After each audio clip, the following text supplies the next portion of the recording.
Hoy mister, ano ginagawa mo ha? Gulantang na wika ni Belinda paglabas niya sa opisina ng pinagtatrabahuhang cosmetic store, ang Purely You. Mister, ano? Hindi mo bibitiwan yan? Tanong pa ni Belinda sa lalaking kinukuha ang mga basura nila. Wala namang schedule ng pick-up sa araw na yon kaya bigla siyang naalarma. Mahalaga kasi ang mga basurang yon dahil nire-recycle yon ng isang kumpanyang investor mismo ng Purely You.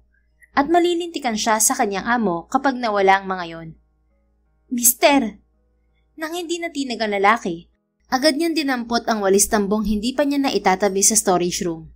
Katatapos lang kasi niyang magwalis sa labas at nakalimutan niyang i-lock ang glass door.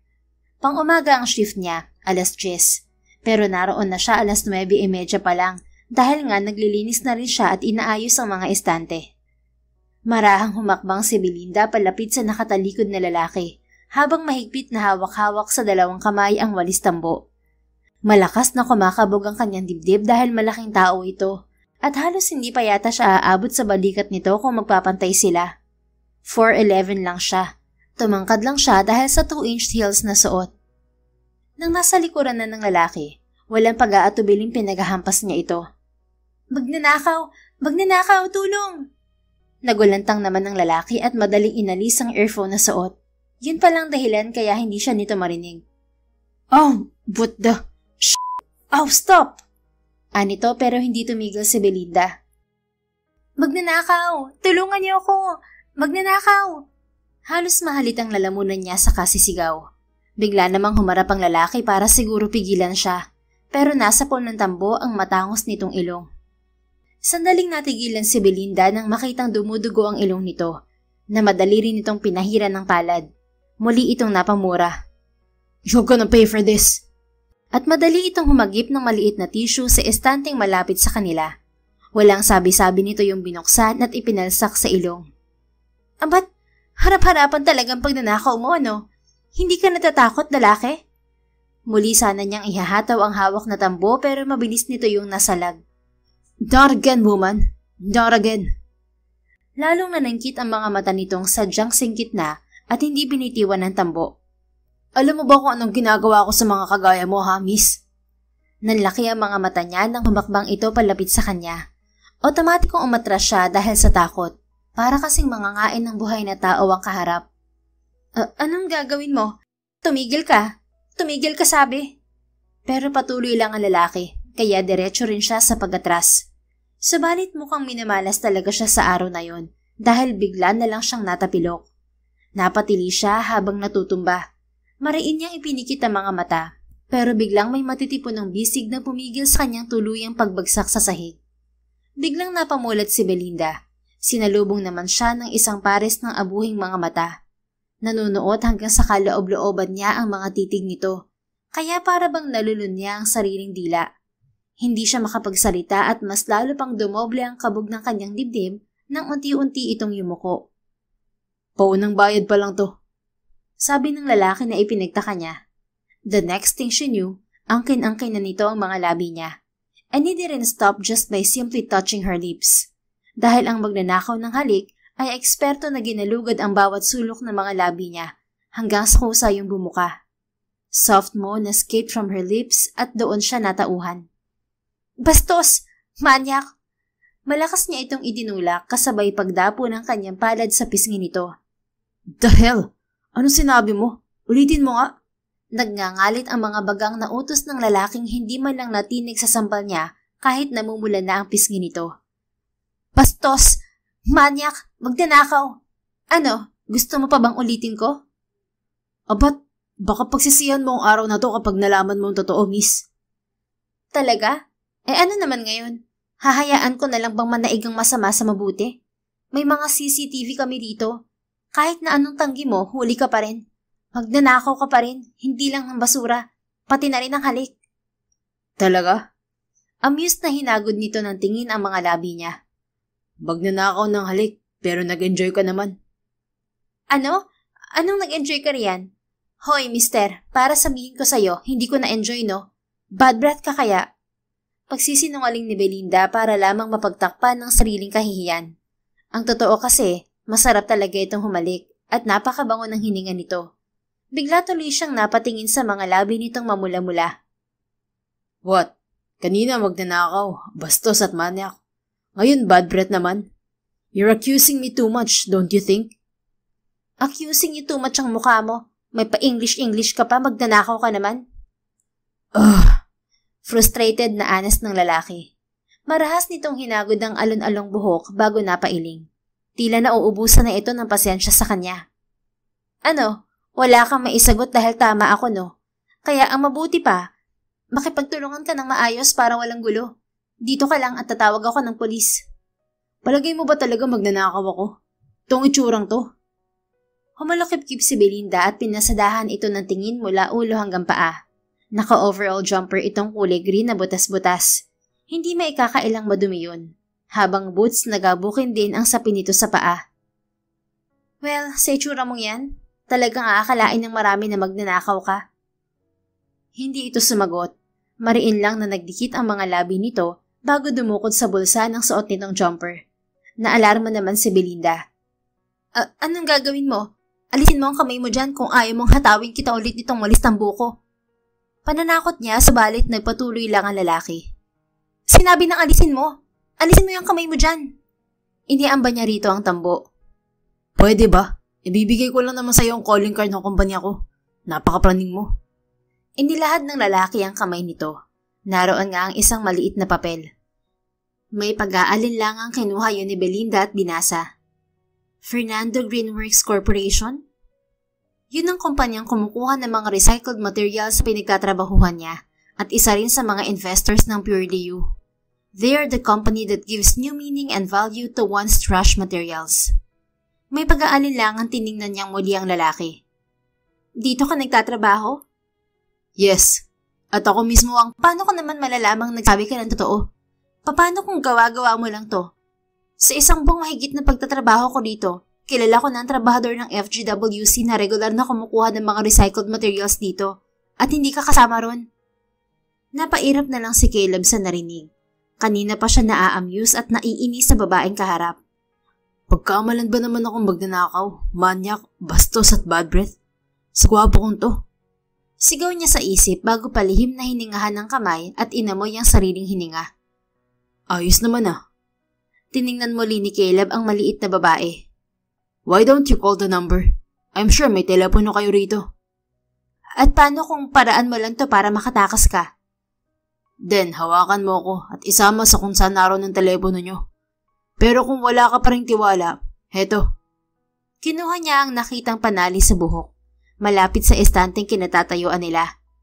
Itali mo ang kamay ko, miss. At iniaro pa ni Caleb ang dalawang kamay sa babae. Wala namang pagdadalawang isip na itinali nga nito ang mga kamay niya bago siya hinila papunta sa may cashier. Natatawa na lang siya sa sariling anyo dahil ang liit-liit ng babae pero tila ba wala siyang kalaban-laban dito. He surrendered so easily. Taliwas sa personalidad niyang palaban at hindi papayag na ginaganito ng kahit sino. Sigurado ka talaga sa sinasabi mo? Tanong pa nito bago kinuha ang telepono sa gilid ng cash register. Oo nga, bihag mo na nga ako, diba? Hindi mo pa rin ako paniniwalaan. Sinimangutan lang siya ng babae bago ito nagdial. May ilang sandali rin ang lumipas bago ito muling nagsalita. Is this really the Fernando Greenworks Corporation? Tinaasan niya ng isang kilay ang babaeng sa kanya pa rin nakatingin habang nakikipag-usap sa nasa kabilang linya. Nakita niya kung paano ito nanlumo nang maibaba ang telepono. So? Gingising-gising tanong ni Caleb. Fine, naniniwala na ako. Pero sana sa susunod, matuto ka magpakilala muna bago ka gumawa ng kahina-hinalang bagay. At kasalanan ko pa pala ngayon. Ano sa tingin mo? Ay nako, mga babae nga naman. Kaya ayaw ko ng sabit eh. Bulong niya sa sarili. Anong sinabi mo? Nakasimangot pa rin ito habang nakatingin sa kanya. Ha? May sinabi ba ako? Wala naman ah. Baka guni-guni mo lang yun, miss. Nasobrahan ka siguro sa kape. Ewan ko sa'yo. Kinuha nito ang kamay niya para din sandaling matigilan. Hindi niya alam kung siya lang ba, pero base sa reaksyon ng babae, naramdaman din nito ang tila kuryenteng nanulay sa mga kamay nila. What? Tanong ni Caleb nang hindi pa rin ito kumikibo. Wala. Ipinilig pa ng babae ang ulo bago tuluyang kinalag ang tali sa kanyang mga kamay. Heto na ang calling card mo. Sa susunod, mag-login ka muna dahil yun ang protocol na sinusunod ng dalawang kumpanya. Okay, nasan ba? Ang alin? Ang logbook niyo malamang. Sinamaan siya nito ng tingin. Pasalamat ka talaga at galing ka ng FGWC. Kung hindi, hindi lang palo ang aabutin mo sa akin.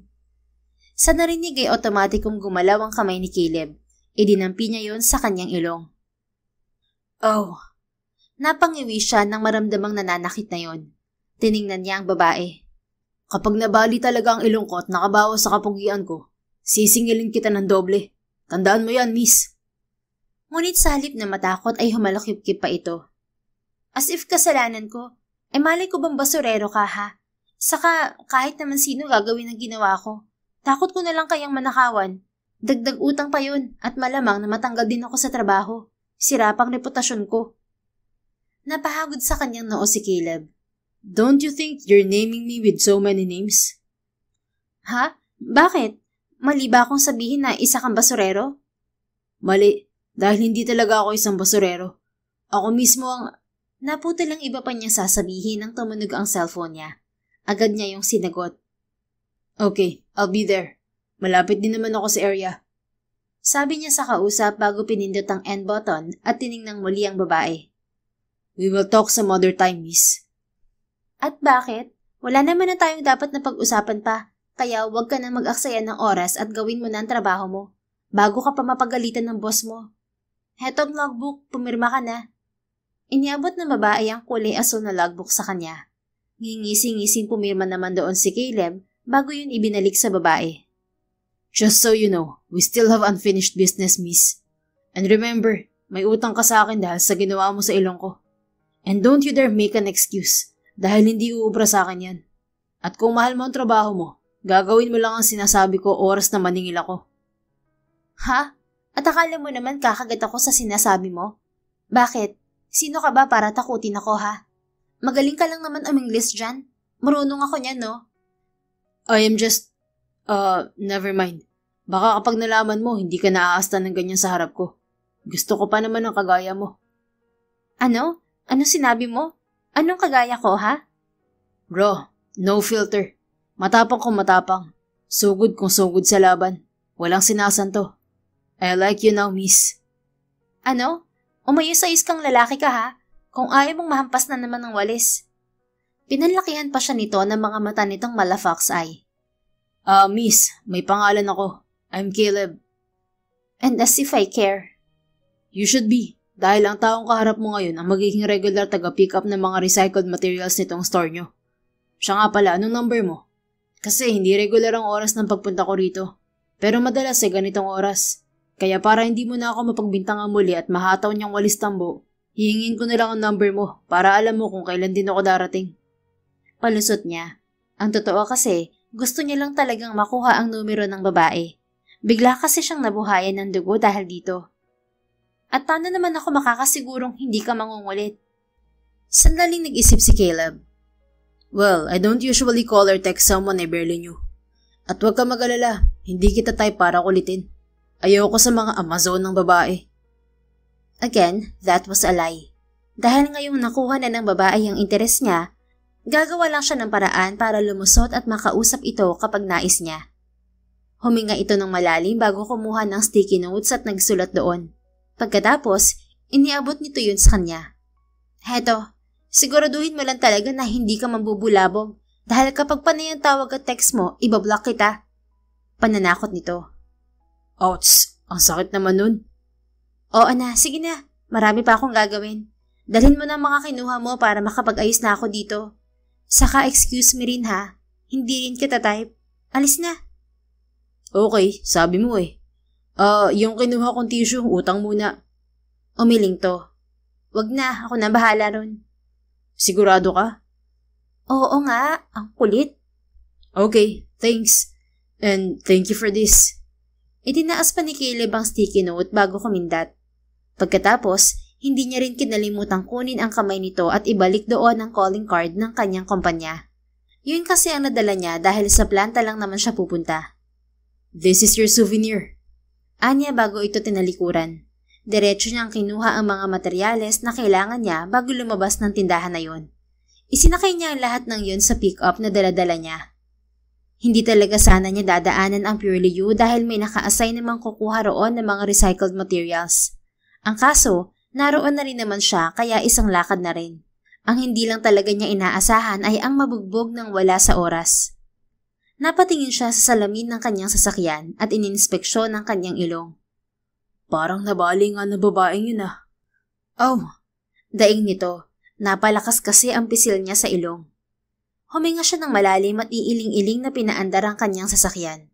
Dediretso na siya sa planta dahil kailangan siya roon para aprobahan ang mga bagong disenyo para sa ilalabas nilang mga upuan.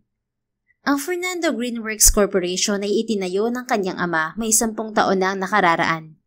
Dahil sa pagmamahal nito sa kalikasan na na-adapt na rin niya, nagpatayo ito ng kumpanyang tutulong para maibsan ang lumalaganap na polusyon sa bansa, lalong-lalo na ang mga basura. Their company gives new meaning and value to those materials which has been neglected after being used. Kaya sa ngayon, ang kumpanya nila ang nangunguna sa pag-i-innovate ng mga recycled materials na nakararating na rin sa iba't ibang bansa. They turn them into chairs, tables, beds, cabinets, and all sorts of furnitures that could be used at homes, offices, schools, establishments, and public places like parks. At dahil na rin sa suporta ng kanyang 3 kaibigan na sina Luke, Julian at Theo, ang mga ito ang numero 1 buyer ng kanilang mga produkto. Sa ganoong paraan man lang daw ay makatulong ang mga ito sa kalikasan.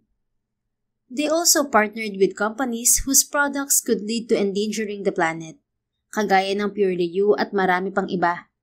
Pero hindi lang yon, dahil may mga bansa ring nagtatanong kung paano ba nila ginagawa ang ganoong makabuluhang bagay. Hindi naman sila madamot. Kaya may mga trainings din silang ginagawa sa mga gustong matuto. Well, may makabuluhan naman nangyari sa araw na to. Kahit na nabugbog ako at napagbintangan na kung ano-ano. At sino rin bang mag-aakalang pagkakamala niya akong basurero? Ibang klase rin ng babaeng yun na ang liit-liit pero kayang-kaya ako. Pero kahit na ganun, maganda talaga siya. Lalo na ang kanyang mga mata. Even her skin was like silk. And those sweet red lips. Man, noon ko lang nalaman na totoong may matamis na mga labi. Natawa na lang sa sarili si Caleb bago may naalala. Shit, I forgot to ask her name. Samantala, panay ang buntong hininga ni Belinda habang nakapangalumbaba sa bintana ng kanilang bahay. Sa dami-dami ng tumatakbo sa kanyang isip, bakit nasama pa ang lalaking yun na wala namang ibang inihahatid sa kanya kundi inis? May 1 linggo na rin ang nakararaan mula noong mag-cruise ang mga landas nila ni Caleb. Pero bawat himaymay ng kanyang laman ay tandang-tanda pa rin kung paano ba siya nito hinalikan. Parang ang kanina lang yun nangyari dahil kahit ang init ng mga labi nito ay nakatatak na rin sa isip niya. Ay nako, ikaw naman yata ang manyak eh. Tigilan mo na nga yan, Belinda. At sinabunutan pa niya ang sarili niya. Benday anak, ayos ka lang ba? Nagulat si Belinda nang marinig ang tinig ng kanyang inang si Aling Rosa. Sumungaw ito sa pinto ng kanyang silid. Alanganin siyang umiti rito. Ayos lang naman ho, Nay. Kayo ho, ayos lang ho ba kayo? Bakit bumangon na kayo? Sabi niyo masama pakiramdam niyo. May pag-aalalang wika niya bago tumayo at inalalayan itong makaupo sa gilid ng higaan niyang may manipis na kutsyon. Ayos-ayos na rin. Baka kailangan ko lang talaga ng pahinga. Sagot nito. Baka naman ho nasasobrahan na kayo sa diet niyo. Aba, masama rin naman ho yun. Di ba ang bilin sa inyo ni Doktora proper diet lang? May 5 taon na rin may type 2 diabetes ang kanyang ina at kamakailan lang ay pinayuhan sila ng doktor nitong mag-insulin na. Pero dahil magastos daw yun sabi ng kanyang ina, kaya magbabawas na lang daw ito ng pagkain. Wala na rin nga naman itong aasahan kundi siya lang. Dahil sa hirap ng buhay nila, namatay sa sakit sa baga ang kanyang ama, na naging sanhi para maisangla ang kanilang bahay at lupa, na nasa isang regular na subdivision. Kaya kung tutuusin, mas malaki pa ang utang nila kaysa sa sinasahod niya. Nag-iisip na nga siya ng ibang paraan bukod sa mga part-time niya sa mga restaurant at salon. Nakatapos naman siya sa kolehiyo sa sarili niyang sikap. Kaya lang, ang sanay 2 taon lamang ay inabot ng 4. Ang kaso, Walang kumpanyang mag-hire sa kanya dahil halos mga graduate ng 4 na taon ang hinahanap ng mga ito. Kaya sa Pure Leo siya bumagsak bilang cashier. Hindi naman sa ganoon, anak. Tama naman ang kain ko. Talagang mahina lang ang katawan ko. Anang kanyang ina. Na-check na ba kayo ng sugar nyo, Nay? Ilan ho? Baka sobrang baba naman. Na-check ko na, 120. Kaya wag ka na mag-alala dyan dahil mababa naman. Ay, ang BP nyo ho, ayos din po ba? Oo, 120/75. Normal. Binilhan talaga ni Belinda ng mga gamit ang kanyang ina para hindi na sila napunta ng center upang doon ito tingnan. Less hassle na rin yon at mas madali niyang malalaman kung ayos lang ba talaga ito. Uminom na ho ba kayo ng gamot, Nay? Tanong pa niya. Tapos na rin kanina pa. Huminga siya ng malalim. Nagugutom ho ba kayo? Baka gutom na kayo kaya sumama ang pakiramdam niyo. Napangiti ang kanyang ina. Siguro nga, anak. Niyaya niya ito sa kusina at naghanap doon ng mailuluto. Pagkatapos, nagpahinga siya dahil panghapon hanggang closing na ang shift niya sa linggong yon. Pagdating ni Belinda sa trabaho, nag-endorse muna ang kapalitan niya. Saka pa lang nag-umpisa ang nakakangalay niyang hapon. Mabuti na lang at mabilis lumipas sa mga oras. Pagsapit ng closing, madali siyang nagsara kasama ang ibang sales lady. Nagmamadali talaga siya dahil may part-time job pa siya. Subalit paglabas niya ng tindahan ay sinalubong siya ng pamilyar na bulto at abuhing mga mata. Nakasandig ito sa kulay forest green na pick-up na alam niyang ginagamit sa dyan ng kumpanya ng mga ito. Hi. Suabing-suabing bati nito sa kanya, dahilan para bumilis ang pagsikdo ng kanyang dibdib.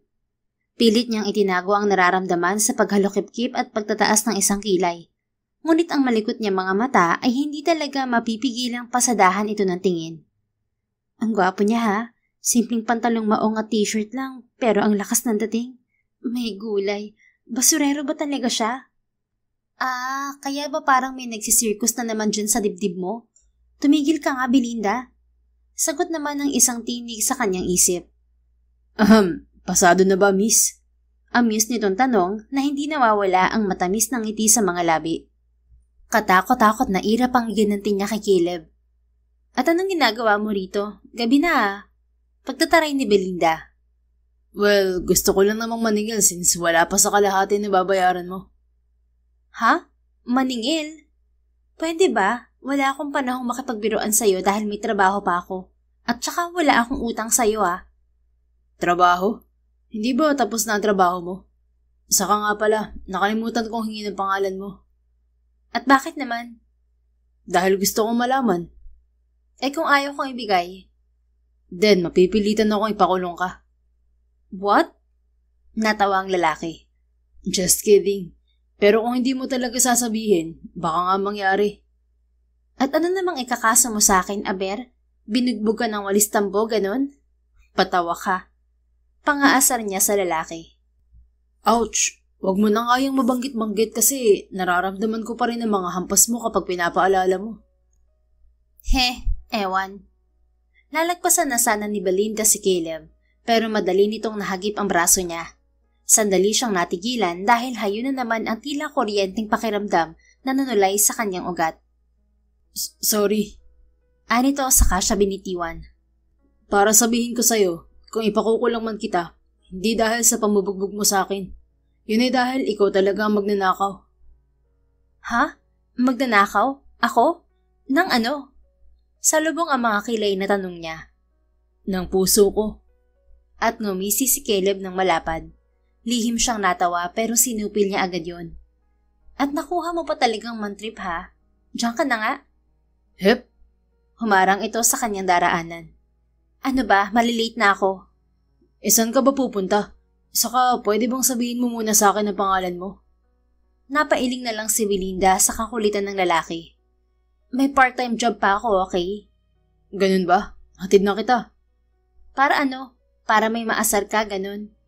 Saka pwede bang ibalik mo na sa company niyo yung sasakyang gamit mo? Aba, hindi mo ba alam na masama yung ginagawa mo? Matatanggal ka sa trabaho kapag nalaman ng amo mong ginagamit mo sa personal na lakad ang company car niyo. At baka rin madawit pa ako. Hindi ko afford ng mawala ng trabaho, no? Ang dami agad sinabi. Nagpaalam ako sa amo ko, okay? Kaya sumakay ka na bago ka pa maliit sa pupuntahan mo. Ilang sandali siyang nag-isip bago muling magsalita. Sure kang alam to ng kumpanya niyo Kung hindi rin naman kasi ako nagmamadali, hindi ko tatanggapin ang inaalok mo. Natawa ito. You're safe with me, don't worry. Huminga muna ng malalim si Belinda bago nagtungo sa passenger side. Maagap naman ng lalaking pinagbuksan siya ng pinto. Inalalayan pa siya nitong makasampa roon dahil may kataasan ng pick-up. So, saan tayo? Tanong nito pagkaupo sa driver's seat. Sa may timog, sa Packners. Sinabi niyang address ng restaurant kung saan siya maghuhugas ng plato sa gabing yon. Maya-maya pa, tahimik na nilang tinatahak ang papunta roon. Hindi mo ba talaga ibibigay ang pangalan mo, miss? Tanong pa rin ng lalaki. Bakit ba ang kulit mo? At mas kukulit pa ako kapag hindi mo sinabi. Ugali mo na talaga yan, no? Yup, kaya masanay ka na. Hanggat hindi mo sinasabi ang pangalan mo, hindi kita titigilan. Napailing siya. Belinda 3 hari ang pangalan ko. Oh, cool name, Belinda. Ulit pa nito sa pangalan niya na para bang isang malamis na musika. So, Belinda, ilang taon ka na, Belinda? Hindi ka rin baliw, no? Nalaman mo lang ang pangalan ko paulit-ulit mo nang binanggit. Ang sarap kasing bigkasin, Belinda. Ay, ewan. Napairap na lang siya bago tumingin sa labas ng bintana. Pagkatapos, doon niya pinakawalan ang ngiting kanina pag gustong umalpas sa mga labi niya. Ang cute kasi ng lalaki, pati na ang pagbigkas nito sa pangalan niya. May hatid yung kakaibang kilig sa kanyang puso. Ano? Uulit-ulitin ko ba ang pangalan mo, Belinda, para lang sagutin mo ang tinatanong ko sa'yo, Belinda? Tuluyan na siyang natawa. At oops, marunong palang umiti si Belinda. Oy, grabe ka na Oo na, 24 na ako. Ang kulit. May asawa? Single. Sino ang kasama mo sa buhay? Nanay, tatay, ate? Nanay. 2 na lang kami dahil matagal nang patay si tatay. Pareho pala tayong ulila na sa tatay at nag-iisang anak. Don't you think we're meant to be? Napailing na lang siyang muli sabay hagod sa noo. Meant to be ka dyan. Umayos ka nga at itutok mo na lang mga mata mo sa unahan. Baka mamaya madisgrasya pa tayo sa kakulitan mo. Saway ni Belinda sa lalaki. Heto na nga po. So, anong gusto mo sa isang lalaki, Belinda? Hindi ka pa tapos? Hindi pa. May ilang minuto pa naman bago natin marating ang Packners So, while traveling, might as well get this chance to know you. At bakit naman? Dahil gusto ko. Natahimik siya at sandali itong pinagmasdan. She could sense a happy-go-lucky guy with this man. O baka naman nagkakamali lang siya. Baka yun talaga ang personality nito, plus makulit. Sagutin mo lang ako ng oo. Pakakasalan kita sa lahat ng simbahan. Biglang sabi nito na ikinaubo niya. Ano ka, mayaman? Saka, saan naman nanggaling yung mga salita mong yan? Out of the blue lang? Ganun na nga. Bigla ko lang naisip. Saka teka lang. Bakit? Kapag ba mahirap ka, hindi ka na pwedeng magpakasal sa kahit saang simbahan? Parang pilgrimage lang naman yan na bibisita ka sa mga simbahan, magdadasal, ganun. Ang pamasahe. Siyempre mag-iipon. Bakit? Malaki bang sahod mo sa kumpanya niyo bilang collector ng recycled materials? Sakto lang. Pero makakabuhay naman ng pamilya kahit 2 pa. Hay nako, Mr. Caleb. Hindi ko alam kung sa Pilipinas ka ba nakatira o sa ibang planeta. Hindi mo kasi yata unawa kung gaano kahirap ang buhay ngayon. Puro kapabiro. Saka, hindi basta-basta ang pag-aasawa. Pinag-iisipan yan. Kailangan mo munang kilalanin at kilatising maigi ang taong gusto mong pakasalan dahil kapag naroon ka na, hindi ka na pwedeng umatras pa. Ika nga, no U-turn. Yung tipong nakitaan mo na agad ng mali, sasabihin mo ayaw mo na. Hindi ganun yun. Kaya ako, 50-50 na ngayon sa pagiging praktikal, kahit yun talaga ang gusto ko noon pa man. Mahabang tura ni Belinda. So, ibig mo sabihin, mas gusto mo sana yung mga taong kaya kang buhayin o pwede ring higit pa ron? Hindi ba natural lang naman yun para sa kagaya kong lumaki sa hirap? Pero sabi ko nga, 50-50 na ako ngayon sa pagiging praktikal. Ika nga, case by case. At depende rin sa upbringing na magiging partner ko kung sakasakali. Kasi paano kung pareho nga naming mahal ang isa't isa, pero wala naman siyang pangarap sa buhay? Saan kami pupulutin? Anong magiging kinabukasan ng mga magiging anak namin? Ano? Aasa sa gobyerno? Maling-mali ang ganun. Dapat kahit na mahirap siya, may pangarap siya at driven siyang abutin ng mga yon kasama ako. Hindi yung tatambay lang siya at maghihintay ng patak ng swerte. Ano siya, prinsipe? Mahabang sagot niya. So, ibig sabihin din, pasado ako. Driven ako at maraming pangarap. At isa ka na ron. Ay sus, magtigil ka nga, Caleb. Pangalawang beses pa lang tayong nagkikita, puro pambobola ka na dyan. Diyan ako walang bilib sa mga kagaya mo. Bakit naman? Kasi puro salita lang naman ang gaya mo. Walang aksyon. Gets ko na ulit. Tumango-tango ito. Marami pa silang napag-usapan ni Caleb hanggang sasapitin nila ang Parkers. Salamat sa paghatid. Pasok na ako sa loob. Paalam ni Belinda sa lalaki.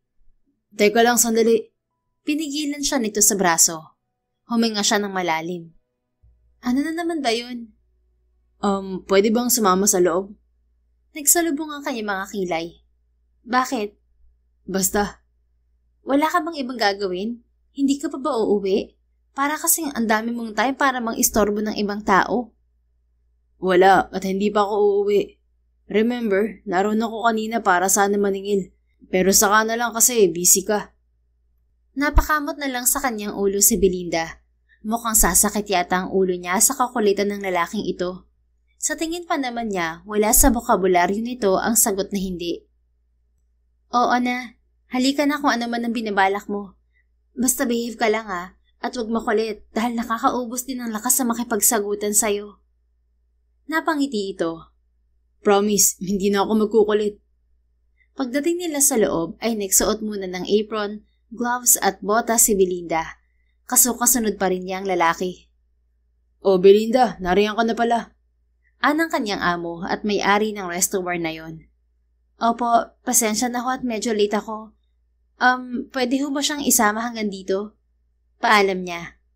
Oo naman. Basta ba hindi siya makakagulo dito sa kusina?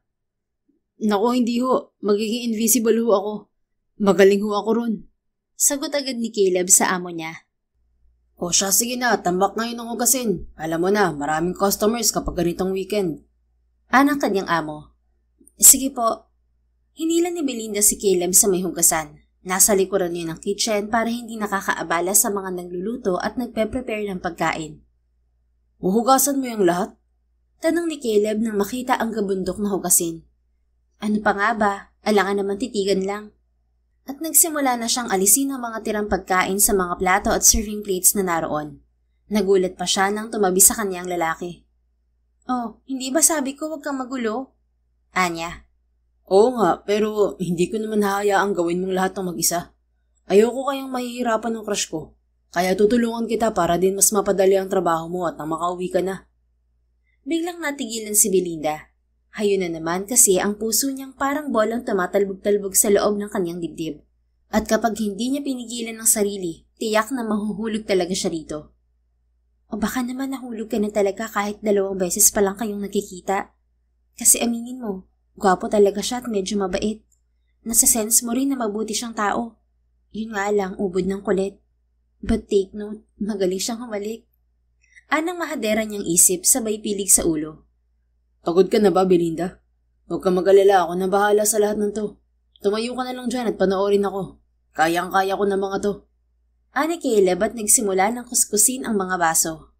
Matagal pa niyang pinagmasdan ng mabuti ang lalaki. Pagkaway lihim na napangiti. Man of action. Bulong niya sa sarili at hindi mo ikakailang kinilig siyang talaga. Mabilis na lumipas sa mga araw at linggo. Tuloy-tuloy lang ang pakikipaglapit ni Caleb kay Belinda. Hindi siya tumitigil dahil hindi naman din siya pinapatigil ng dalaga. Bagay na ikinatutuwa niya.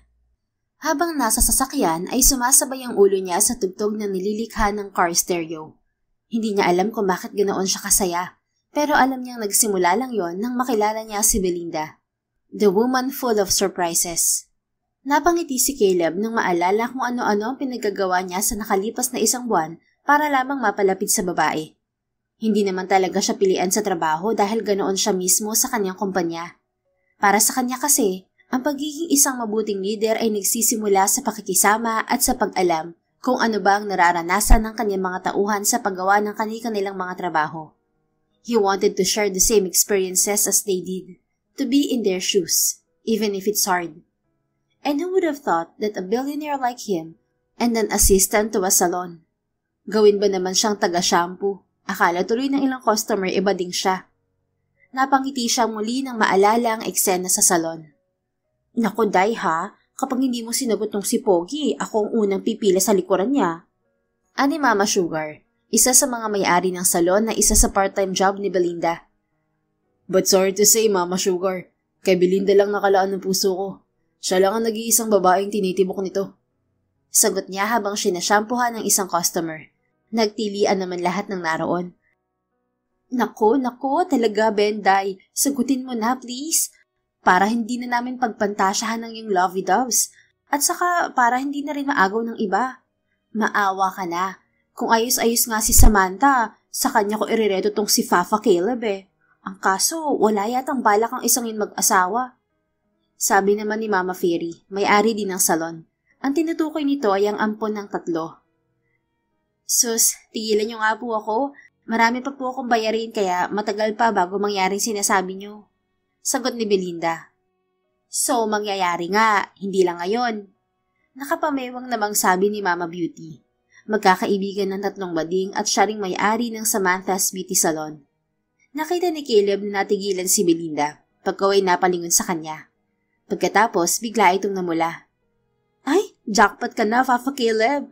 Ang mga ganyang estilo, hulog na hanggang sa balun-balunan mo. Pumapalakpak pa si Mama Fairy. Nagkatawanan muli ang lahat at nagpatuloy sa panunodyo sa kanila. Kapansin-pansin din na halos hindi na sumagot si Belinda, pero hindi nawawala ang ngiti sa mga labi. Something that was telling him to continue pursuing her. Napangiti siya matapos alalahanin ang eksenang yun sa salon. Tiyak na magagulat ang mga lokong yun kapag nalaman nila ang mga ginagawa ko. Anya sa sarili sabay iling. At tiyak na magugulat din sila dahil para na rin akong sina Julian at Luke na nababaliw. Ganito ba talaga kapag tinamaan ni Cupido? Hindi ko na alam. Aminado si Caleb na ayaw pa niya ng kahit na anong commitment. Pero paano nga ba niya pipigilan ng kakaibang damdaming yon na unti-unting umuusbong sa kanyang puso? Tiyak na sasang-ayunan siya ng nakararami kapag sinabi niyang iba talaga kapag tinamaan ng tunay na pag-ibig. Natigil sa paglalakbay ang kanyang isip nang tumunog ang kanyang cellphone. Napangiti siya nang makitang ang mommy niya yon. Caleb anak, malambing nitong wika sa kabilang linya. Yes ma'am, bakit po kayo napatawag? I just want you to know na nahihili na talaga ako sa mga magulang ni Luke at sa lolo Fidel ni Julian. Ang babiruin mo, may mga apo na sila tapos ako, wala pa.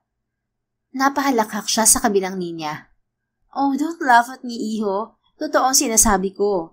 Kaya nga gusto ko na rin itry na magpunta sa mga hulang sinasabi ng kaibigan ko.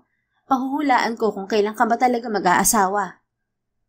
Oh God, Mrs. Candida Fernando, may I just remind you na hindi ko po kasalanan kung bakit wala pa rin kayong apo hanggang ngayon. Kasalanan po yan ni Cupido. Ngayon lang kasi niya pinana ang puso ko. Pabirong wika niya sa ina. Tigil-tigilan mo ako Wait, what? Nakita mo na siya anak? Really? Kailan? Saan? Saka, kailan mo siya ipakikilala sa akin? Mom, relax. Ongoing pa po ang panliligaw ko. Ano? Nandiligaw ka pa lang?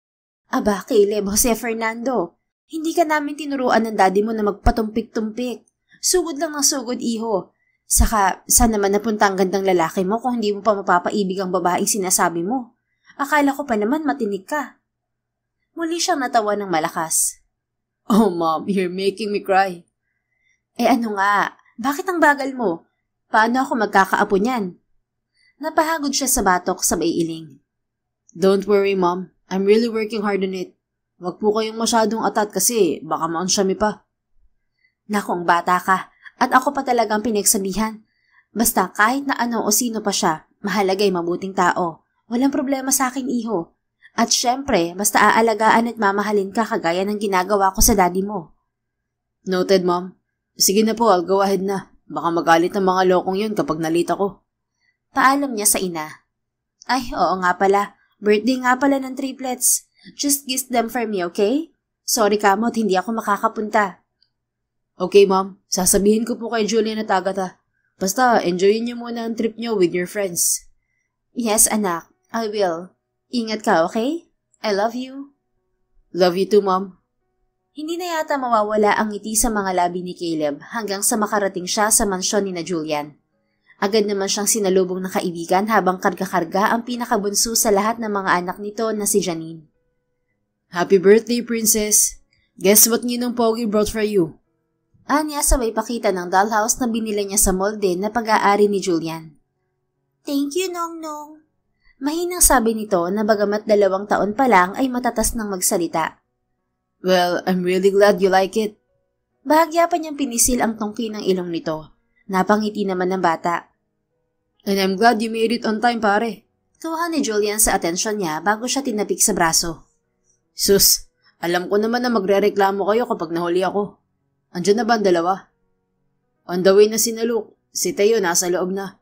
And we really need your help. Badly. Napakunot ang noon ni Caleb. Help? Why? Yes, come inside. Sumunod naman si Caleb sa kaibigan. Unang bumungad sa kanya ang hindi naman kaguluhang sala ng mga ito dahil maraming laruan ang nagkalat. Ninong! Sabay na wika ni na Jenny at Andrew bago nagtatakbo palapit sa kanya. Oh, hi buddies! Bakit yata sa tuwing makikita ko kayo patangkad kayo ng patangkad? Kasi po natutulog pa rin kami sa tanghali tuwing Saturday and Sunday.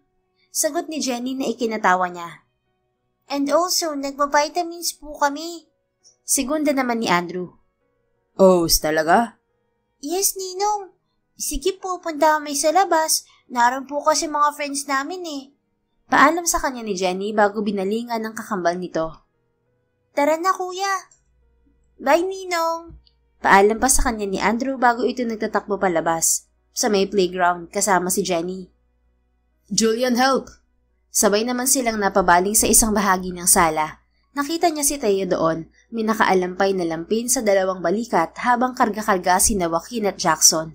Para itong natalo sa isang malaking bidding dahil gusot-gusot ang damit nito at may kung ano-ano ring kulay yon na siguro ay galing sa ininom ng 2 bata o kung saan man. Pigil na pigil ni Caleb ang matawa ng malakas sa kaibigan.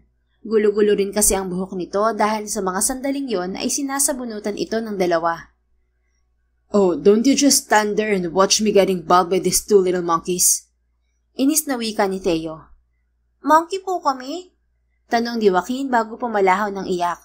Sinundan naman yun ni Jackson bago si Janine. Now they're crying. Angal pa rin ni Teo na hindi na maipinta ang muka. Mabilis silang lumapit ni Julian dito. Tumigil ka na nga, natatakot sa'yo ang triplets Come on, give me Jackson. Ani Caleb dito pagkababa sa mga laroang daladala sabay linga kay Julian nakakamot-kamot sa ulo. Ganito bang senaryo dito araw-araw, pare? Tanong niya. Hindi naman palaging ganito. Talagang may mga oras na makukulit lang sila. At ang sabi sa akin ni Agatha, sadya raw kakulitan ng mga ganitong edad. Paliwanag ni Julian. Sa susunod, kumuha ka ng yaya. Ang dami-dami mong pera, kuripot ka. Ako pang ginawa mong babysitter sa 3 monkey na to. Angal ni Teo rito pagkabigay ni Caleb kay Jackson. Oo nga naman, Julian. Aba, hindi ka na ba naaawa kay Agatha? Segunda niya. Mayaya naman sila, kaya lang, day off nila ngayon. At tinoon mo pa talagang sa birthday ng triplets sila mawala, ha? Ayos ka rin, pare. Iiling-iling na wika ni Teo. Okay lang naman kasi nariyan kayo. Kayo ang magbe-babysit sa 2. Nagkatinginan sila ni Teo. What? Sabay rin nilang wika. What? Para naman matry na rin kayo. Sooner or later, tiyak na isa sa inyo ang susunod sa amin ni Luke. At sino naman kaya sa 2? Napalingon silang 3 nang marinig ang tinig ni Luke. Karga-karga nito ang bunsong anak na si Athena habang nakasakay naman sa stroller ang pangalawa nitong si Darion. Look at these 2 idiots. Bagay na bagay naman pala sa inyo maging daddy Hindi ba, Julian? Pangaasar pa ni Luke sa kanila habang lumalapit. Don't start me, pare. Alam ko kung gaano kahabang pasensya ko. Pero hindi sa ganitong larangan. Pakiramdam ko masasagad ang enerhiya ko sa triplets na to. Ani Teo. Sus, Nasasabi mo lang yan dahil hindi pa nangyayari sa'yo. But once you're there, you'll love it for sure. Nakakabata yata magkaroon ng mga anak. At siguradong nakakakalbo rin. Angil pa rin ni Teo na bahagyan nilang ikinatawa. Pero fulfilling.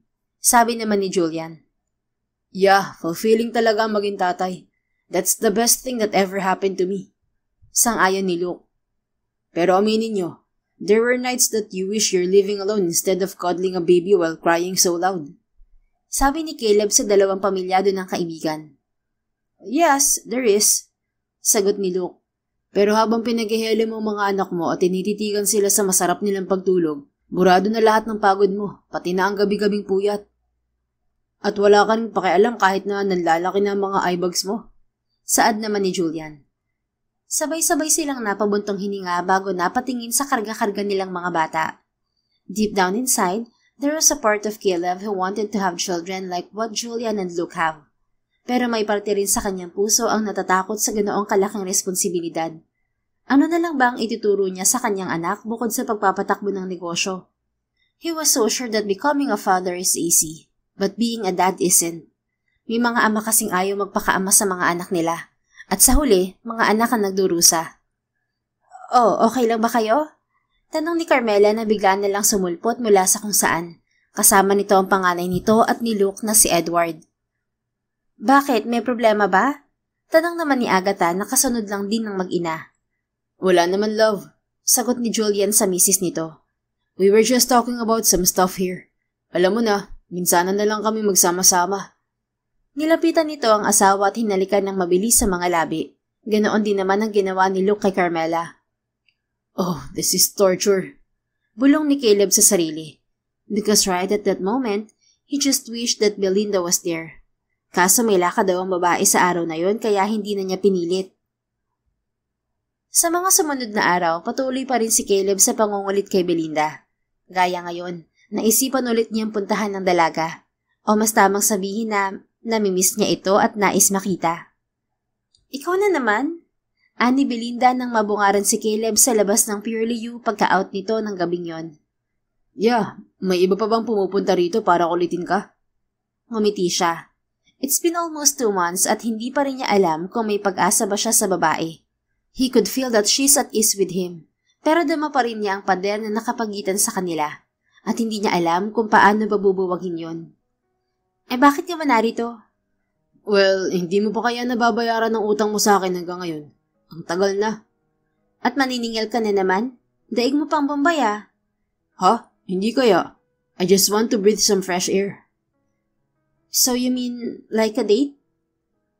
Parang ganun na nga. Umiling ito. Pass. Ouch! Ganun kabilis? Hindi mo pa nga alam kung saan tayo pupunta. Bakit? Saan ba? Napangiti si Caleb. Sabihin mo munang sasama ka. Wala ka namang part-time ngayon dahil rest day mo rin. Sagot niya. Alam na niya ang schedule ng babae, pati na rin ang tungkol sa sakit ng nanay nito at kung ano-ano pang mga bagay. Ganoon siguro ang nagagawa ng masugid na manliligaw. Eh ano ngayon? Angil ni Belinda. Honey fudge naman eh. Honey fudge mong mukha mo. Lumabi siya. Sige na, please. Hindi ito sumagot. Sige na, kasi kapag hindi ka sumama, syempre malulungkot ako. Napabuntong hininga ang dalaga. Seryoso ka ba talaga sa akin, Caleb? Bigla-bigla. Eh ganun ka rin naman, hindi ba? Bigla-bigla ka nilang sumusulpot. Kahit sa part-time ko, madalas ay naroon ka rin. Ano ba talagang gusto mo? Sabi mo gusto mo ng lalaking man of action. So heto ako. I'm fulfilling your wish. Ilang sandali itong hindi umimik bago nagpalingalinga. Nasaan ang sasakyan ng company niyo? Tanong niya rito. Napakamot si Caleb sa ulo. Hindi yun ang sinakyan ko ngayon. Eh ano? Ito. Itinuro niya ang nakapark na motorsiklo sa gilid ng daan, malapit lang sa kanya. Motor? At kanino ka naman nakahiram niyan at mukhang mamahalin pa? Hindi pa nga pala niya naaamin sa babae ang maling pagkakakilala nito sa kanya at sa gabing yun sana niya sasabihin kapag sumama ito sa kanya. Basta, so tara na? Inilahad niya ang palad sa harapan nito. May pag-aalinlangan man siyang nakikita sa mga mata ni Belinda pero napangiti pa rin siya nang tanggapin nito ang palad niya. Basta ayoko pang makipag-meeting kay San Pedro ha. Dahil kapag nangyari yon, aabangan talaga kita at ipapatapon sa kumukulong apoy. Banta pa nito pagsakay niya. Natawa ng malakas si Caleb. I promise, you'll be safe with me. Anya bago ito sinuotan ng helmet. Saka inalalayang makasakay sa likuran niya. Pagkatapos, kinuha niya ang 2 kamay nito at ipinulupot sa kanyang bewang. Hold on to me tight, okay? Malamang, ayoko pa kayang mamatay, no? Muli siyang natawa bago pinaandar ang kanyang motorsiklo at nagtungo sa lugar na kanina pa talaga niya nais puntahan. He wanted to breathe some salty air. Kahit hindi fresh, basta hanging dagat. Ang dami kasing trabaho kanina sa kanyang kumpanya, kaya pakiramdam niya pagod na pagod siya. But seeing Belinda and being with her, bigla yung naglaho. Para bang isa itong gamot na kayang lunasan ng kanyang nadaramang pagod. So, itong ibig sabihin mo ng fresh air? Manila Bay? Tanong ni Belinda kay Caleb pagkaalis nito sa suot niyang helmet.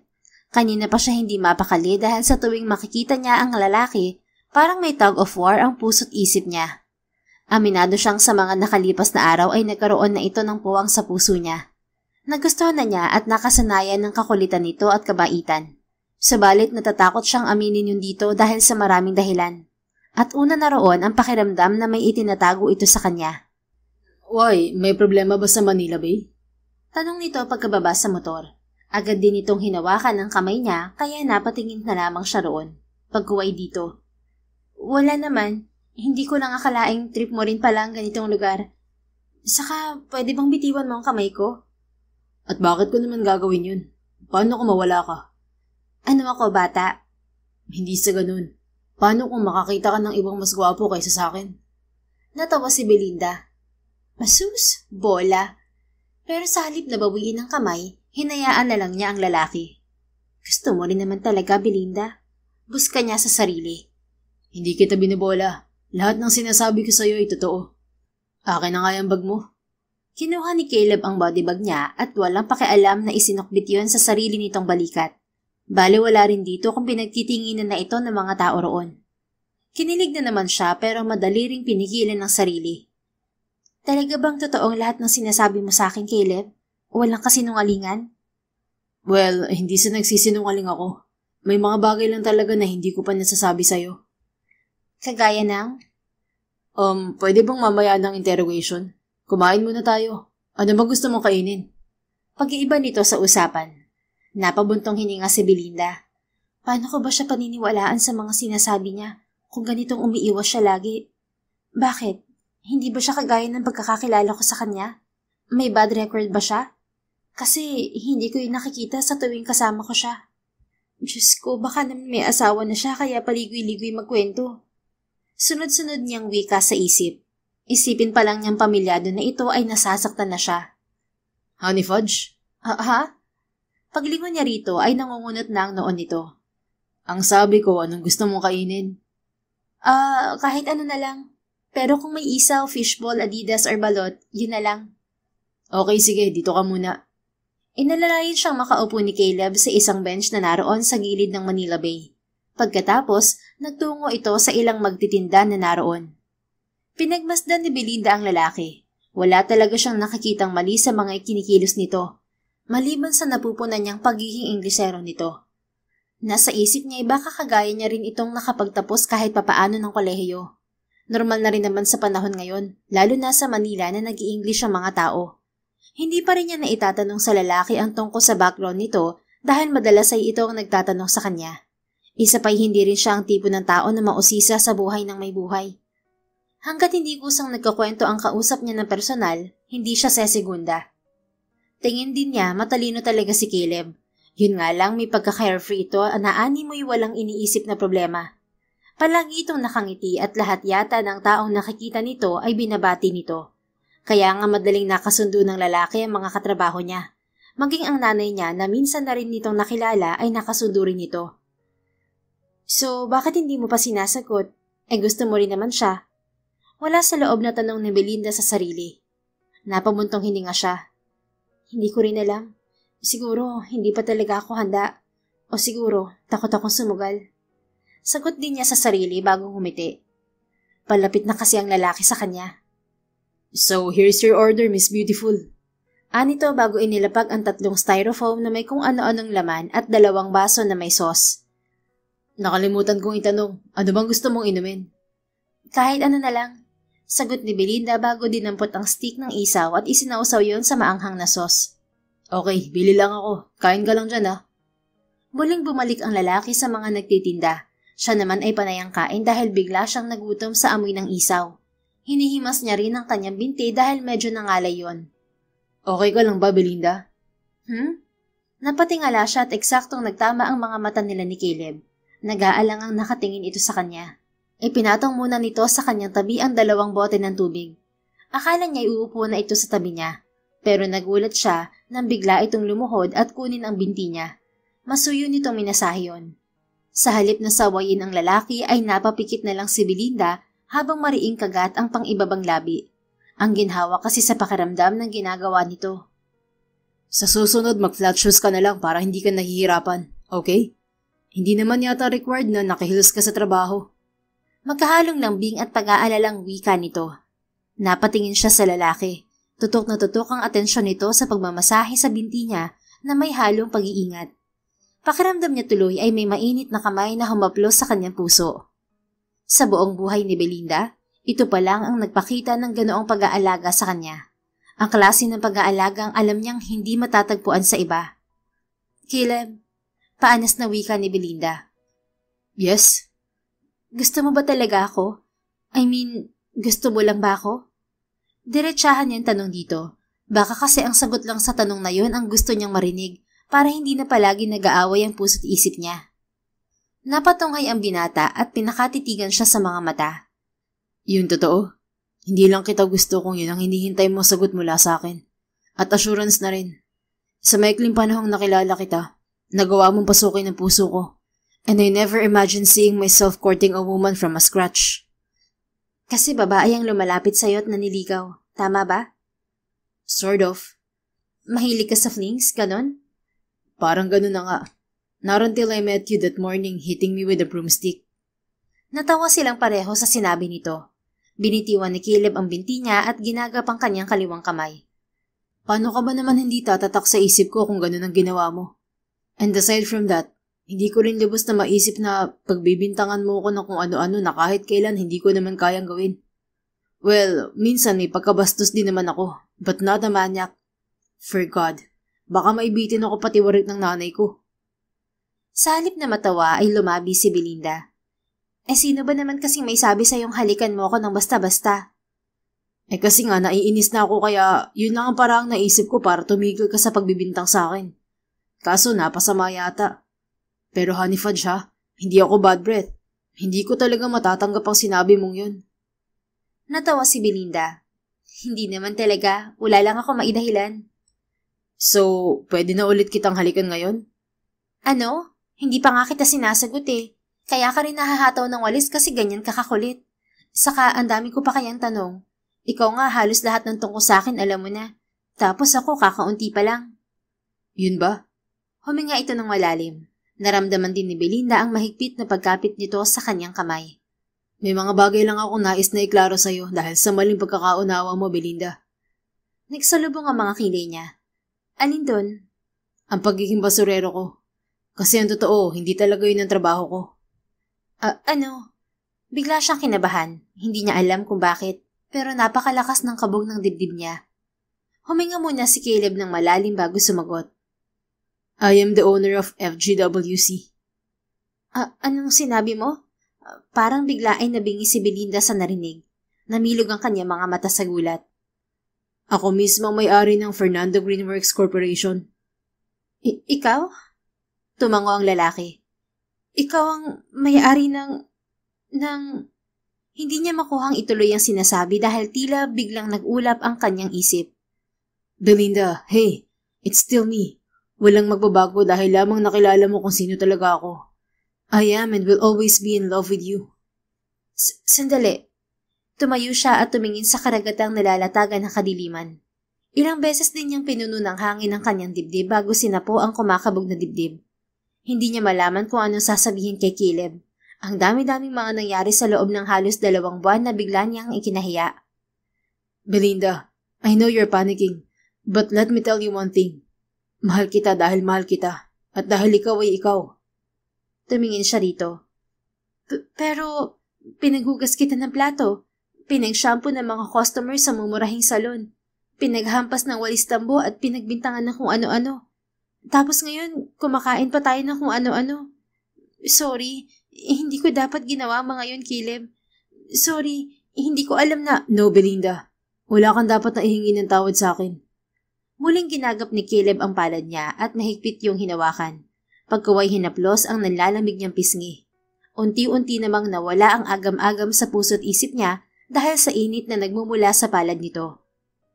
Wala kang dapat na ihingi ng tawad sa akin. Dahil lahat ng mga nangyari ay pawang kasiyahan lang ang hatid sa puso ko. Lalo pat ikaw ang kasama ko. Isang klase ng kasiyahang hindi mababayaran ng kahit na anong yaman sa mundo. Kahit na ang limpak-limpak na salaping meron ako.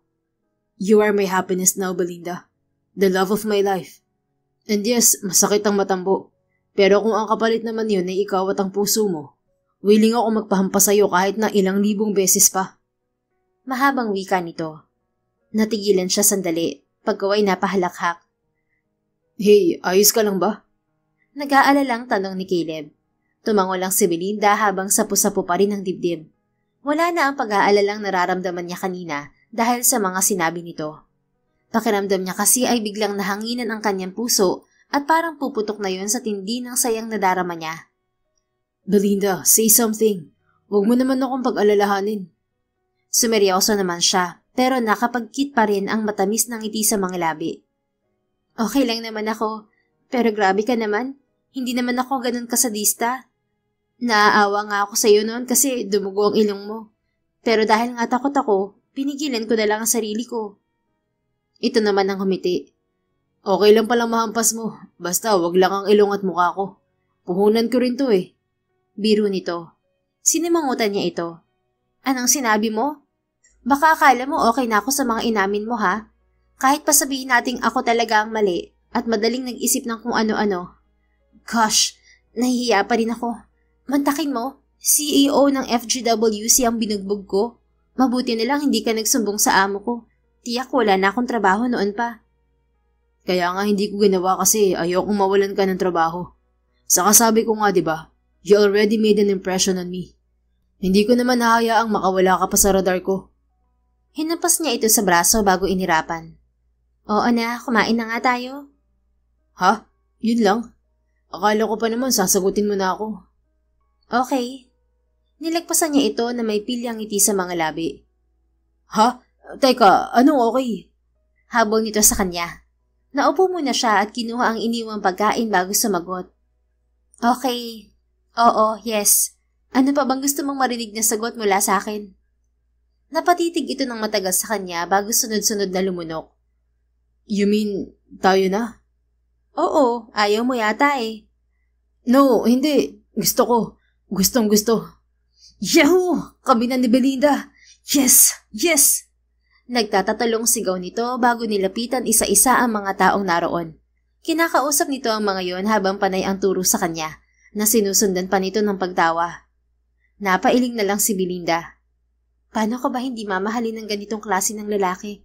Kung sa mga akto pa lang niya, hulog na ako. Ay, sana lang Lord hindi siya magbago. Sana ganito siya palagi. Low-key lang. Anya sa sarili.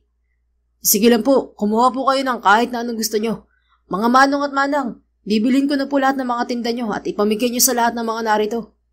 Anunsyo ni Caleb sa lahat, kaya naman nagpalakpakan ng mga tao roon sa kinaroroonan nila. Ang iba ay may pagsigaw pa para batiin sila. Lalong lumapad ang ngiti ni Belinda. Hindi nga ako nagkamali ng lalaking minahal. Honey Fudge, may gusto ka pa ba? Sabihin mo lang. Ni Caleb nang lapitan siya. Umiling siya. Ang gusto ko ay maupo ka at saluhan ako rito. Ganun ba? Okay, sige. Madali itong sumunod na muli niyang ikinangiti. At ano na naman ang iniisip mo, baby? Wala lang. Naisip ko lang na pinangatawanan mo talaga ang pagiging man of action. Yun ba dahilan kung bakit mo ako sinagot? At isa pa, gusto mo ba ako dahil gusto mo ako? O dahil nahihiya ka lang na tanggihan ako dahil nalaman mo na CEO ako? Nagsalubong ang mga kilay ni Belinda. At saan mo naman nakuha yan? Wala lang. Naisip ko lang na baka dahil sa mga nagawa mo noon ay nahiya ka ng tanggihan ako. Napailing siya sabay hinga ng malalim. Aaminin ko nahihiya pa rin ako sa mga nagawa ko. Pero hindi ko naman gugustuhin tanggihan ka pa para lang mapunta sa iba. Ano ako, baliw? Baka masabunutan din ako ni Mama Beauty kapag nalamang pinakawalan pa kita. Ikaw na yata ang pinakamabait na lalaking nakilala ko. Masipag ka rin, hindi mareklamo, marunong makisama sa kahit na sino. Magaan ang aura. Yung tipong para bang ang gaan-gaan ng buhay sa tuwing kasama kita. Palagi mo rin akong pinapatawa. At oo, you're a man of action. Malambing ka rin, maalaga, gentleman, lahat-lahat na. Pero alam mo ba kung ano talaga nagustuhan ko sa'yo? May kislap sa mga matang tanong niya sa lalaki. Ano? Ito. Itinuro ni Belinda ang tapat na puso nito. Marunong kang magmahal ng totoo at sinsero. At nararamdaman ko na yun noon pa man. Hindi ka rin matapobre kahit na mayaman ka. Hindi lang talaga ako makapagdesisyon pa dahil hindi ko naman alam kung mahal mo ba ako o gusto mo lang ako. Pero ngayong alam ko ng totoo, wala nang rason para hindi ko aminin ang totoong nararamdaman ko sa iyo, Caleb. Isa pa, gusto ko lang sabihin sa iyo na ang pag-amin mo sa akin kung sino ka talaga ay walang kinalaman sa pagsagot ko sa iyo. Gaya mo, mahal kita dahil ikaw ay ikaw. At ikaw ang tinitibok ng puso ko, Caleb. Malapad na napangiti si Caleb. Ang mga mata nitong abuhin ay tila apoy na unti-unting nangislap. Talaga? Oo nga. Basta ba hindi ka magbabago? Of course. Promise, hindi ako magbabago. Habang buhay ako magiging ganito sa'yo. Itinaas pa nito ang kanang kamay na animoy nanunumpa. Oo na. Nagulat na lang si Belinda nang bigla itong dumukwang at angkinin ang kanyang mga labi. May ilang segundo ring naghinang ang mga yon bago siya pinakawalan ni Caleb. I love you, Belinda. Malapad siyang napangiti. I love you too, Caleb. At yun na nga ang simula ng kanilang opisyal na relasyon. Tuwang-tuwa ang ina ni Caleb nang malaman na may nobya na ang anak. Gayon din ang mga kaibigan nito. Araw-araw masaya ang araw ni Belinda sa piling ni Caleb. Masaya siya na hindi man lang ito nagbago ni Katiting. Kaya ganoon din siya rito. Mabilis na dumaan ng mga buwan. Habang tumatagal ay lalong lumalalim ang pag-iibigan nila. Hanggang sa napagdesisyonan ni Caleb na isama sa bahay ni Belinda ang ina nito. Malakas na kumakabog ang dibdib ni Belinda. Palingali nga siya sa labas ng pinto nila habang paikot-ikot sa maliit nilang sala. Benday anak, nahihilo na ako sa'yo. Maupo ka nga. Saway ng kanyang ina habang nakaupo sa kanilang kahoy na sofa. May patong lang yung manipis na kutsyon para hindi masakit upuan. Nasaan na kaya sila, Nay? Sa tingin niyo po, okay lang na dito natin sila pinapunta? Hindi ho ba nakakahiya? Nag-aalalang tanong niya nang balingan ng ina. Hay nako, ngayon mo pa talaga sasabihin sa akin yan? Ilang beses na bang nakaparito si Caleb? Aba, niwala nga yung pakialam kahit mag-apak at maupo sa sahig. Pero Nay, iba ho ngayon. Kasama na ho niya ang kanyang ina. Ano naman? Mabait naman si Kumaring Dida. Sus na batang to, oo. Kung ano-anong pinag-iisip. Hindi na lang sumagot si Belinda. Totoo namang mabait ang ina ni Caleb. Sa 6 na buwan nilang magkasintahan, ni minsan ay hindi siya nakaninig ng kahit na anong masamang feedback sa kanya ng ginang. Ilang beses na rin silang kumain sa labas kasama ang kanyang ina. Minsan pa, ang may edad na babae mismo ang nagyayaya sa kanilang mag-ina na agad naman nilang pinauunlakan. Ngayon lang talaga siya kinabahan. Hindi niya kasi alam kung bakit naisipan ni Caleb na mag-dinner daw sila doon sa kanilang bahay kasama ang nanay nito. Although mga down-to-earth na tao ang mag-ina, nahihiya pa rin siya kasi hindi naman talaga pa sila nakakaahon ng kanyang ina sa kanilang mga pagkakautang. Bagamat may maayos na siyang trabaho sa kumpanya mismo ni Caleb na pinaghirapan niyang makuha mula sa pagiging office clerk hanggang sa ma-promote siya bilang marketing assistant nang walang tulong ng kasintahan. Meron pa rin silang bayarin ng ina kagaya ng bahay at lupa nila. Ang mabuti pa, tulungan mo na ako maghayin at baka dumating na sila. Mag-aalas 7 na rin. Anang kanyang ina na nagpabalik sa lumilipad niyang isip. Oho. Sabay silang nagpunta ng kanyang ina sa kusina. May ilang putahe na rin silang inihanda na pinagtulungan nilang mag-ina na lutuin, kagaya ng menudo, kare-kare, adobong pusit, relyan ng bangus, lechon belly, vegetable salad. May hinog na manggarin at mga special request ni Caleb na buko salad. Magkasintahan na sila nang malaman niyang may sweet tooth pala ang lalaki. Basta matamis, hilig nito. Okay na kaya ang mga ito, Nay? Tanong ni Belinda sa kanyang ina. Aba, sa dami ng mga ito'y baka nga hindi na tayo magkanda ubos. Hayaan niyo na. Nariyan na yata sila. Putol ng kanyang ina sa kanyang sinasabi. Sabay pa sila nitong napatingin sa may pinto. Nauna siyang maglakad patungo roon. Pagsilip niya, nakita niya si Caleb na nakasuot ng barong Tagalog. Subalit hindi si Mrs. Fernando ang kasama nito, kundi ang mga kaibigan nitong sina Luke, Julian at Theo, na nakilala na niya at pare-parehong nakasuot ng barong Tagalog ang apat. Kita niyang nagtutulakan ng mga ito, hanggang sa makita siya ni Caleb. Napakunot ang noo niya nang alanganin itong ngumiti sa kanya. Ready na, andyan na siya. Sabi ni Caleb sa mga kaibigan na parang iisang taong lumingon sa kanya at ngumiti. Okay, game. Ani Julian na may dalang gitara at inumpisahang tipain yun.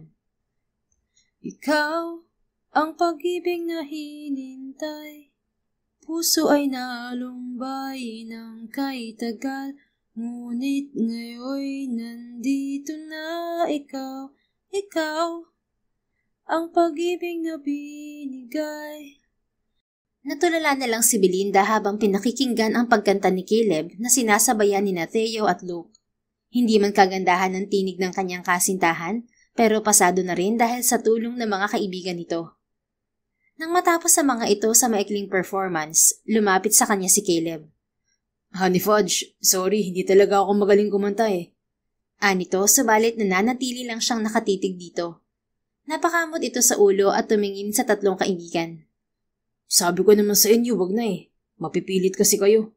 Ayan tuloy, natulala na ang honey fudge ko. Reklamo nito. Loko ka. Ikaw ang nag-request nito ah. Sinunod ka lang namin dahil loyal kaming mga kaibigan. Asar na sagot ni Theo. Oo nga. Segunda naman ni Luke at Julian. Nahihiyang lumingon muli kay Belinda si Caleb. Honey Fudge, okay ka lang ba? Hayaan mo sa susunod, hindi na ako kakanta. Maigi naman para hindi umulan. Narinig niyang sabi ni Julian na ikinatawan nilang lahat. Okay naman pala si Belinda eh. Ayun tumatawa na.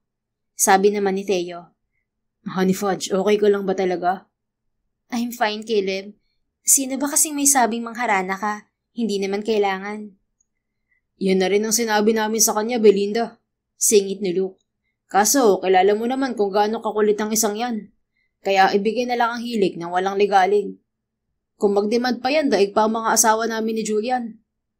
Shut up, monkeys. Inis na wika ni Caleb sa mga ito. Napailing na lang si Belinda, para kasing mga bata ang apat kapag nagsasama-sama. Hindi rin nakakalaing may mga anak na ang ilan sa mga ito dahil madalas ay patola sa isa't isa. Ano na, Fernando? Bilisan mo na! Inip na wika ni Theo.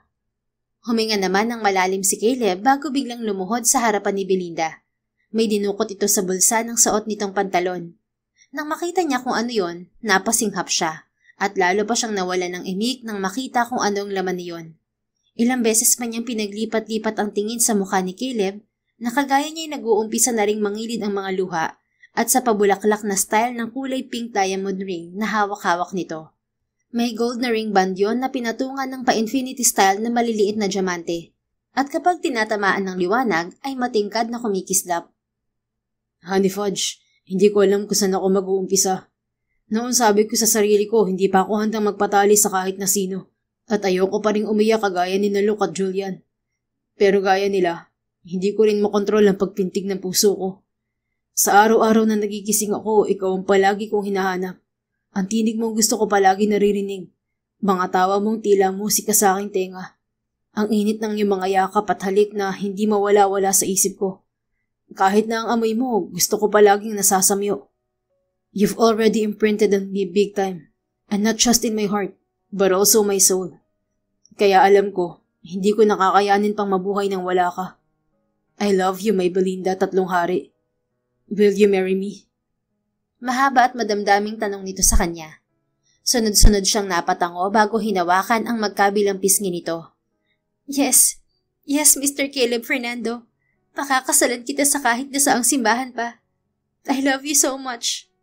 Tumutulo ang mga luhang wika niya. Oh God, thank you. Thank you, Lord. Thank you, sweetheart. Anito at nanginginig ang mga kamay na isinuot ang singsing sa kanyang daliri. Pagkatapos, madali itong tumayo at hinalikan siya sa harap ng mga kaibigan at mga nanay nila. Hindi niya alam kung saan nanggaling si Mrs. Fernando, pero nahagip ng kanyang mga mata na katabi na ito ni na Julian. You've made me the luckiest man in the whole universe, Melinda. My honey fudge. Bulong nito. Ako mas maswerte sa atin, honey fudge. Bulong ni Belinda bago pinunasan ang pisngi ni Caleb na basa na ng mga luha. Oh, nasa na ang card mo, Salazar? Talo ka. Naririnig nilang wika ni Luke kay Theo. Damn, bakit bang iyakin yung tatlo? Parang mga bading. OA. Asar na wika ni Theo. Nang lingunin nila ito ni Caleb, hindi na maipinta ang mukha nito. Sabi naman kasi namin sa'yo, ganyan na mangyayari kapag nakita mo ang true love. Di ba, Julian? Tanong pa ni Luke sa ngingising-ngising kaibigan ng mga ito. Oo nga, at natitiyak naming susunod ka na, Theo. Nagtawanan sina Luke at Julian. Ewan ko sa inyo, mga baliw. At ito ang itaga nyo sa bato. Hindi ako iiyak. Kasal ko man o proposal. Angil pa rin ni Theo. Huwag kang magsalita ng tapos. Look at Fernando. Hindi ba yan din ang sinabi niya nung kasal ko? Pinagtatawanan niyo pa ako. Tingnan mo naman ngayon. Halos bumaha na rin dito dahil sa mga luha niya. Sabi pa rin ni Jillian. Abat, loko ang mga to ah. At nakuha pa akong pagpustahan. Singit ni Caleb sa asaran ng mga kaibigan. Hay, hayaan mo na sila, iho. Anang ina nito na nasa tabi na nila. Congratulations sa inyo. At niyakap sila nito. Know that mommy is always here to guide you. Mahal na mahal ko kayong dalawa. We love you too, mom. Sagot naman ni Caleb. Anak, basta wag mong kalilimutan na maging isang mabuting may bahay kapag naikasal na kayo ni Caleb. Palaging uunawain at pipiliing mahalin ang isa't isa. Ano't ano man ang dumating sa inyong buhay. Sabi naman ng kanyang ina na tinapik pa si Belinda sa balikat. Tama si Mare, mga anak, at manalig lang kayo lagi, yun ang pinaka-importante. Segunda naman ang ina ni Caleb. Tama, dahil walang perpektong pagsasama, lalong walang perpektong mag-asawa. Pero mga anak, meron namang pusong tapat na nagmamahal at marunong magpatawad. Ang kanyang ina muli. Opo, tatandaan po namin ang mga payo nyo.